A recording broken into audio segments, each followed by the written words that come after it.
Yo, this is Mr.Animeclub, and you're watching First Look. In this episode, I'll be talking about Kanojo mo Kanojo, aka girlfriend. Alright, I'll be real from the get-go.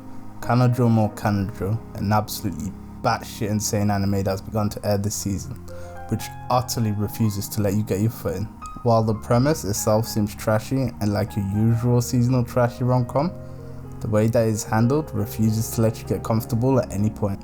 Add to that the weirdly over-the-top characterization and the way that the idea of a love triangle is handled, well, good fucking luck trying not to groan or scream. I'll be real, this wasn't in my list to give a first look on. I watched it and I had to make a video on it. I'll be perfectly honest, it's not that good. It's fun for sure, the chemistry seems almost forced, and while the characters are fun themselves when together, but if you're crazy enough to take this seriously, then you'd have to make too many logical leaps to actually begin to make sense of character motivation and the overall plot. Good thing that is probably not the case, right? Well, let's dive into some of the characters themselves. Naoya Mukai begins this circuit, an insanely straight-laced guy who'd ask a girl out every day between elementary school all the way to high school, only for her to eventually say yes. His long-term childhood friend finally becomes his girlfriend until another girl confesses to him.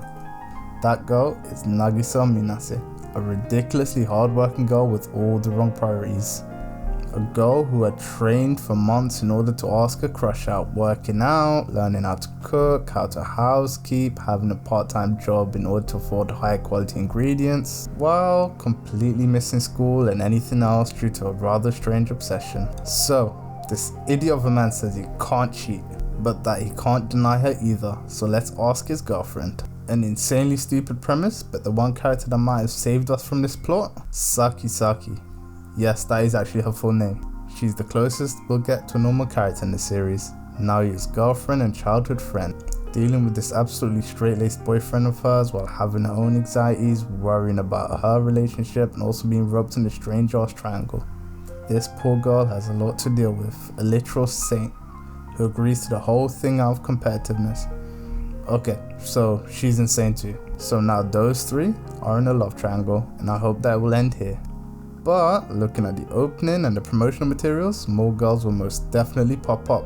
So going as far as this, so what else can I say about this anime? Yeah, sure, it looks cute and the characters do have a certain charm to them, no doubt from trying to bring over the style from the manga, which certainly shines. The comedy is also great, fairly absurd. Actually, I changed my mind.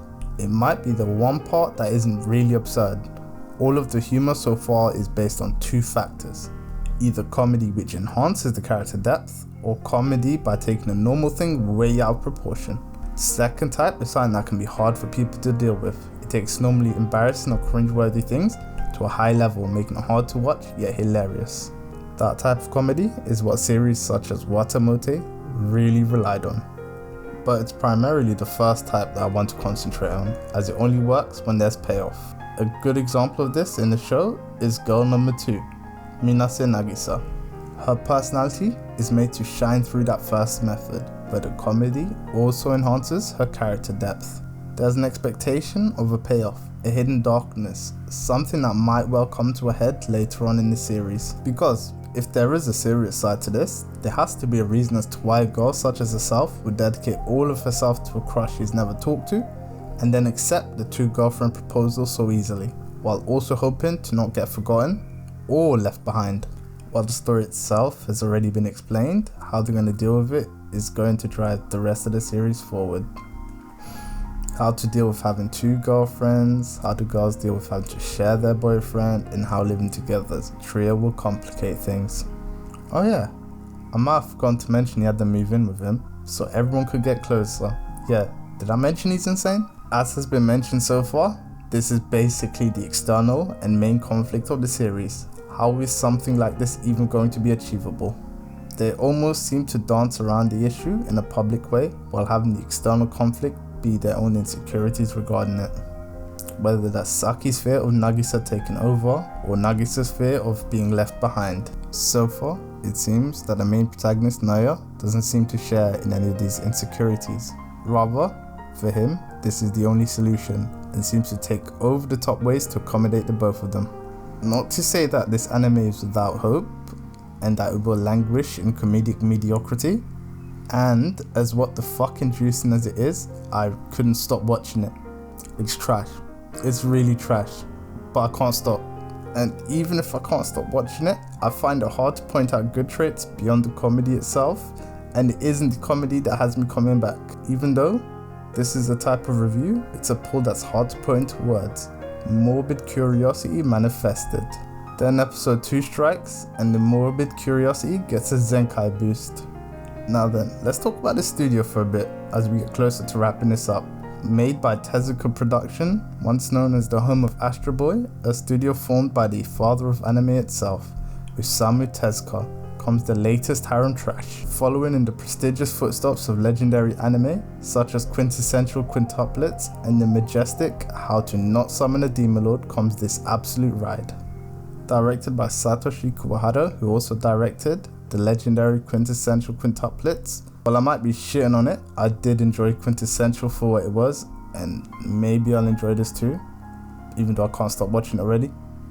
Oh yeah, he also did the storyboards for a few episodes of the 2003 Astro Boy remake, just in case you're wondering. Now, onto the opening. Just like the anime itself, I really don't know how to describe this opening. It's as if it's in tune with the rest of the story and refusing to let you get comfortable. It seems like it will absolutely be catchy, but at the same time, it's not an opening that I would call a banger by any means.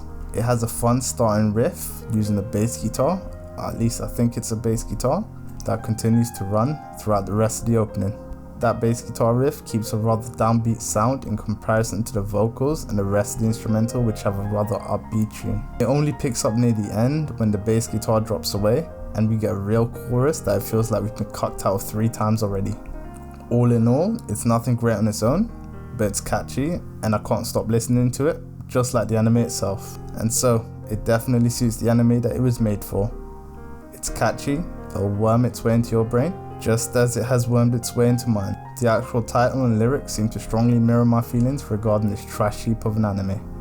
I'm gonna start closing this one up, but I don't have much more to say than what I've said above. Maybe it'll gain momentum as the season goes, maybe it won't. While I might struggle to say good stuff about it, I don't think it was made to be taken seriously. Rather, I'd be very surprised if that were the case. It's an adaptation of a manga made by the same mangaka as Aho Girl. So, if you're interested in a light-hearted rom-com anime with some potential depth and fun, without having to use your brain, then give it a go. I know I will. But if you're looking for something serious, then maybe look elsewhere. Now then, that's all. If you like this, then like, subscribe, and comment down below on what you want me to do a video on next. Alright, peace out. I'm gonna go watch something good to cleanse my palate, while I wait for the next episode of Girlfriend to come out.